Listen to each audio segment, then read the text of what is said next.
Okay, hello. I wanted to make this video because I've been thinking a bit lately about how we use CSS with components, because I had very different experiences with it. And I've been working on a project now where it's not going the way I think it should go. And I just wanted to share this experience. I haven't prepared a bunch of stuff here, but I'm just going to talk about it and hopefully my point goes through.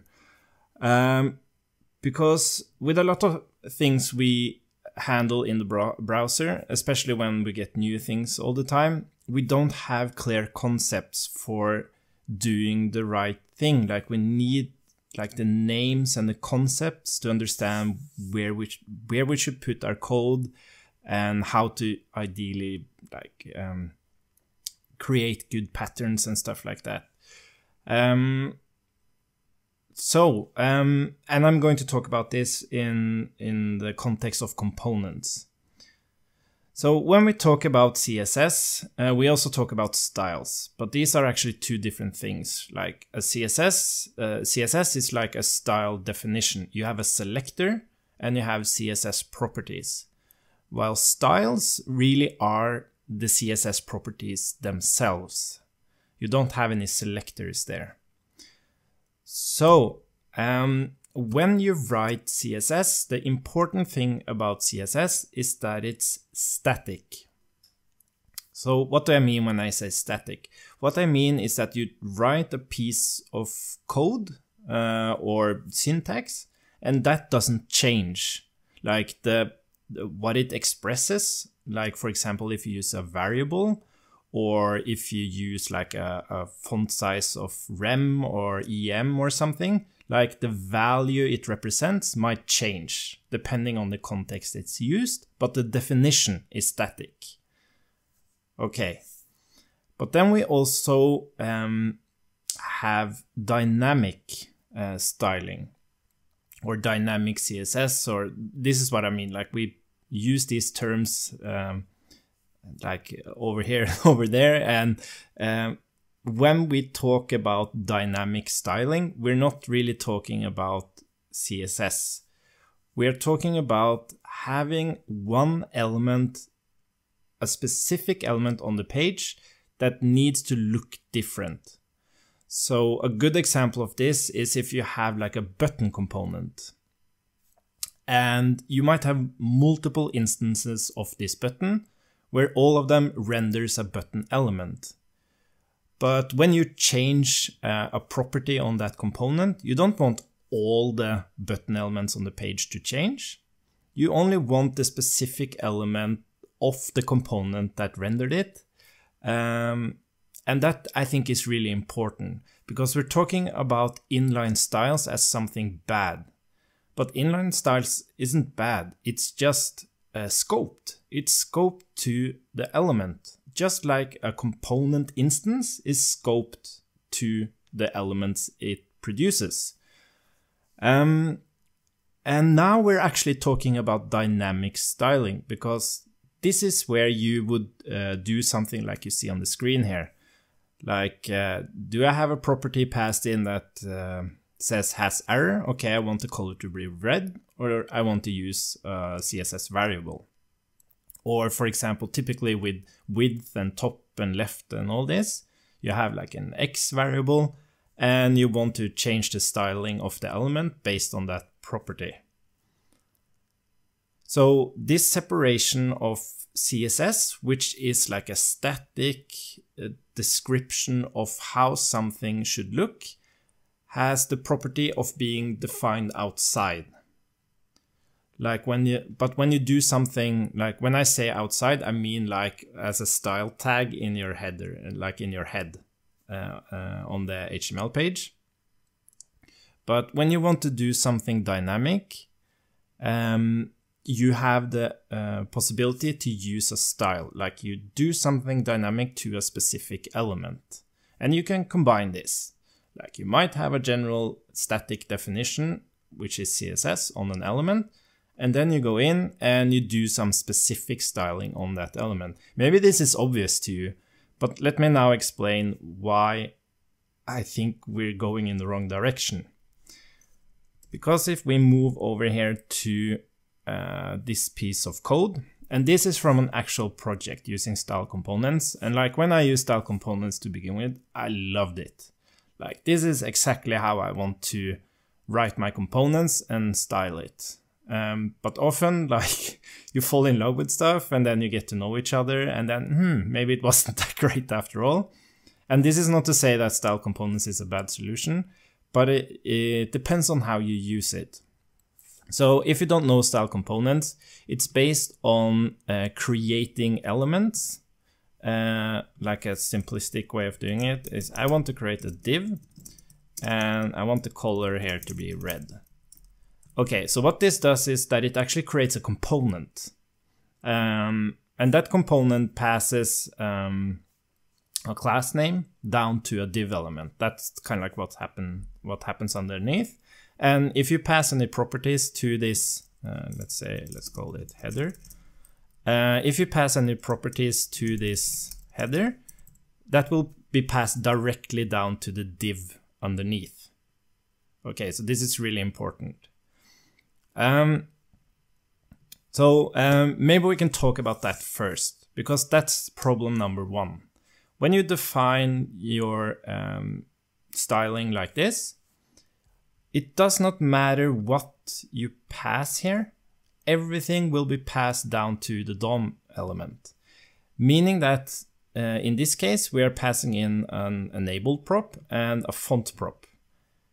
And whenever this element is rendered on the page, that will actually be part of the element in the DOM. So if we see here now, this is a select. It will always have like something like this, and then you have the font, which is actually an object. So it will look something like this, object, object.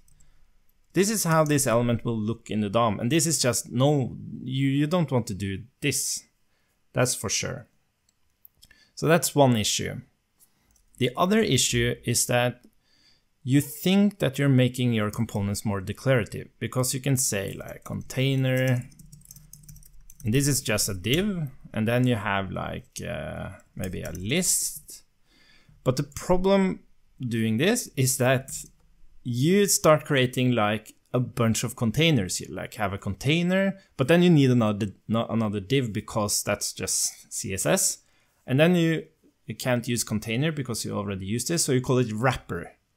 And then you might have like a list wrapper, because this is how we build UIs. We have these elements and they don't represent directly what we want to build. If we want a list, it might not, often it's not just the UL element, it's also like a div wrapping it for different purposes.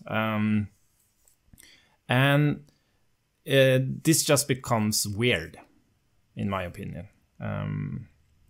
And then we have the syntax itself. Like here we're using we're actually using TypeScript, but we're using strings, which is our bad. We should have used the object notation, so we would do this instead. But we haven't done that. But as you can see, when we compose things together here, it becomes quite messy, because we're inserting logic into our CSS definition. So we're kind of like doing the static thing and we're doing the dynamic thing in one place. And I don't think that's a good idea. I think these are two completely different concepts, because the dynamic part is closely related to the component, That is where you build your logic. While the CSS, like the static parts, like all this other stuff, this has really nothing to do with the component. This could be defined somewhere else. It's not logic. Okay, so I pointed out some issues, but then we can take a look at another one. And this is not all of it even. It just looks, yeah.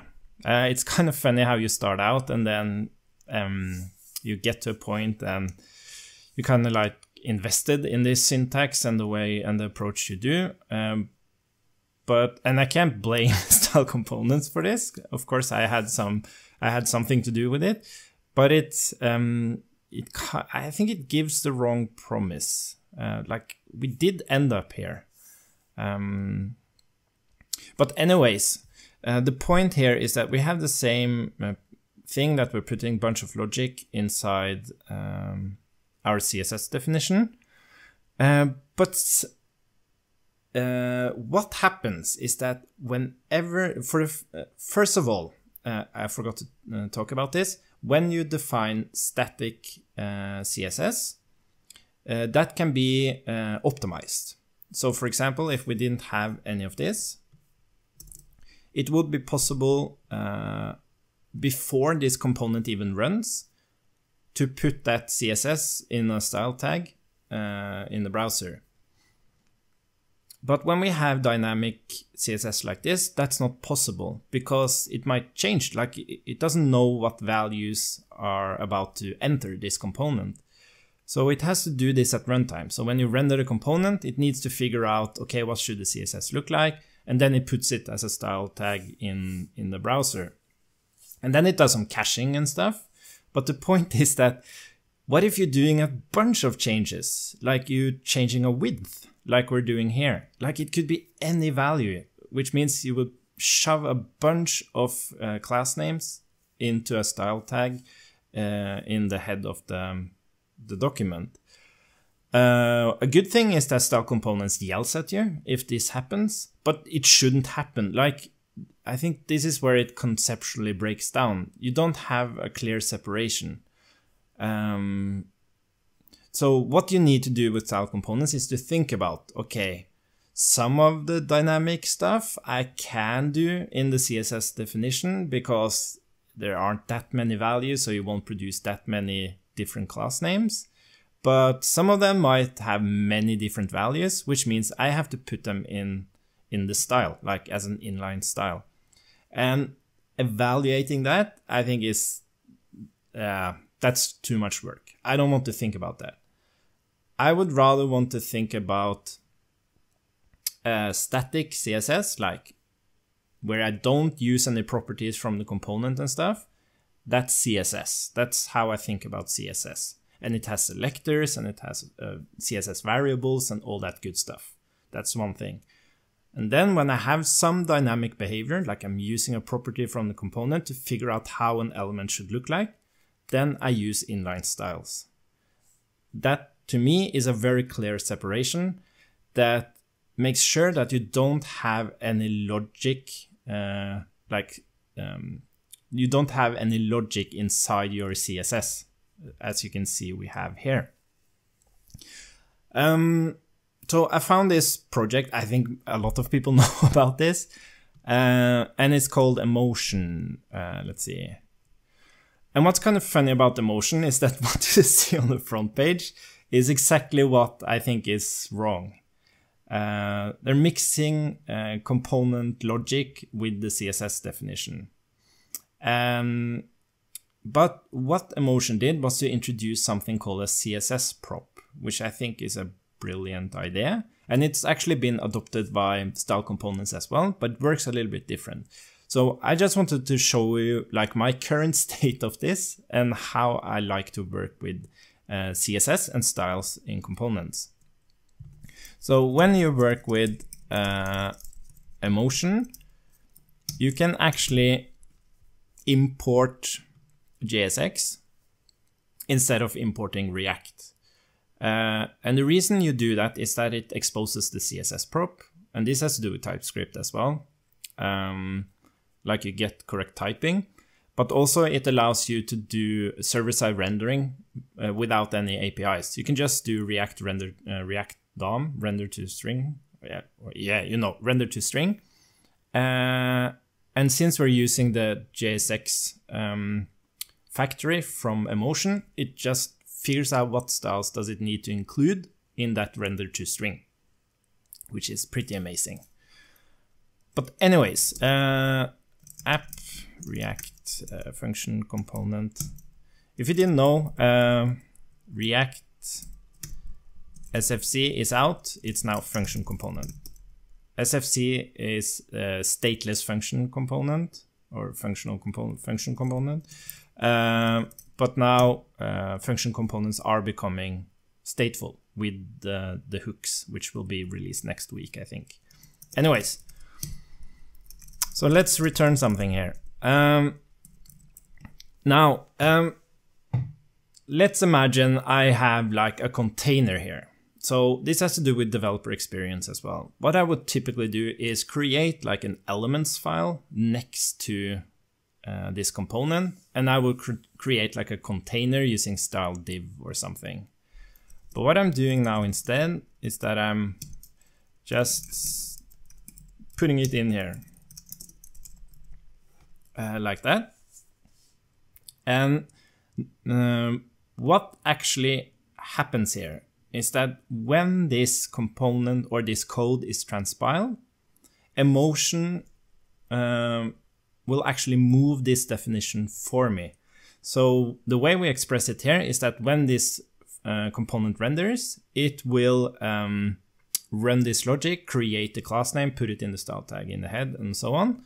But what actually happens under the hood is that it does something like this. CSS, and it grabs CSS from Emotion. This is what actually happens, but it only happens if it's static, meaning that if I did, let's say we get some props here. So if I had some children, it's red or it's blue. Now it cannot do it anymore because now it depends on some value it doesn't know about. So it will actually do it at runtime. So the thing is, if we rather do it like this, style, now it will do it correctly. It will actually move this up here and create a reference for it and put it as like a class name thing in the style of the head of the document. And then this will run on that specific element on that specific instance of the component. And to me, this is the way I think about it, like I think less, because I know that all I can do here is do static stuff. I cannot do anything dynamic. And every time I want to do anything dynamic, I use a style. And then I'm free to clean this up. Like this is what I mean about developer experience, because I don't know how things should look when I implement it. With this CSS prop, I can just put in the CSS as I'm working with it. And when I'm done, I might do something like this. Styles.container. I might put it in a different file even. Container. Let's put that back. Yes, so I'm doing that. And then I have my dynamic stuff kept there with the rest of the logic of the component. And I can like do more stuff here. Awesome. Big, something like that. Font size 24 pixels. And then you can actually say something like this. Props, children. Can I do length here? No, let's just do this. Props.children and styles.big. Something like that. So you can do dynamic behavior like this. But that's like different. That's like a different approach. And this is what's so interesting, because it depends heavily on the project, how you approach this. If you have a project that only has static CSS or static styling or whatever we should call it, then you don't even need a solution like this. You can just create like a style tag yourself and the class names and everything. Or maybe you want to use CSS modules or whatever. But when you have a lot of dynamic stuff happening with your styling, then you need to think about how to manage that.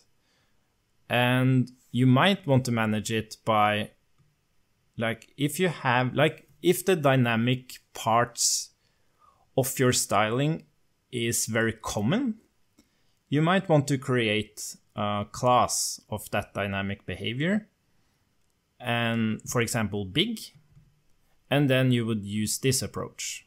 So you're manipulating class names, and that's super effective.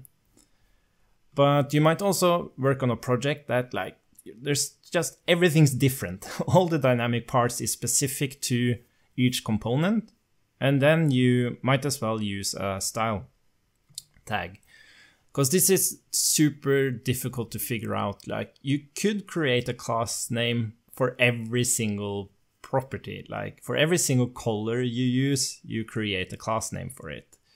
For every single size you use on padding, for example, you use a class name for it. But then you can take another approach where you say, okay, we have some colors and we use variables for those. And then we use rems for size. So you have half a rem, 1 rem, 1.5 rems, and that's all we use. And the same with font sizes. Okay, we use 14, 16, 18 pixels, for example. So you can have like a guideline like that. But this is a completely different subject. And all I really wanted to say here is that I think it's really important to not think about styling as one thing. It's two different things. It's the static definition and it's the dynamic behavior of an element. And you have to treat that differently. We should not put that together like style components and even emotion does. I don't think that's the right way to do it. But yeah, you might disagree with that, and that's perfectly okay. I'm not saying this is 100% correct, but I just came to this conclusion and I wanted to share it. So I would definitely recommend to check out Emotion with the CSS prop, and just ignore all the divs, like just ignore all this stuff and just go to the CSS prop and work with that, because it's an insanely smooth experience, that's for sure. Okay, thanks for listening to me rant about this, and I hope it was valuable to you. Bye bye.